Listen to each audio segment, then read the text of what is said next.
ডাবের হচ্ছে পুডিং করি, তারপর হচ্ছে ডাবের শ্বাস বিক্রি করি। শ্বাসটা লাইফ টাইম কম, খুবই দ্রুত হচ্ছে ডেলিভার করতে হয়। অনেক ডাব নারিকেল হয়ে যায়, তো যার জন্য নারিকেল চিন্তা করি। আমাদের হচ্ছে নারিকেলের নাড়ু তৈরি করি, নারিকেলের বরফি তৈরি করি, ঠিক আছে।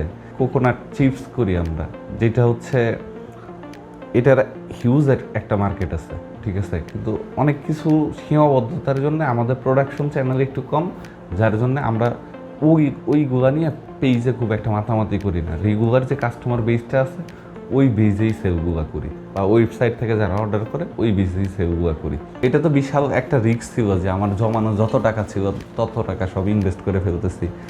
বাই চান্স কাজ না করলে, সাপোজ ধরেন আমি 5 লাখ টাকা দিয়ে একটা মেশিন কিনে নিয়ে আসছি, ওই মেশিন তো বাংলাদেশে কারো কাছে বেচতেও পারবেন না। এখন তো আমরা একটা জায়গা তৈরি করে ফেলছি, এখনও অনেক মানুষ চায় একটা মেশিন কিনবে, কিন্তু আমরা যদি ফেল হইতাম তখন তো ওই মেশিন আপনি কারো কাছে বেচতে পারতেন না, কেজি ধরে বেচা লাগতো, ঠিক আছে।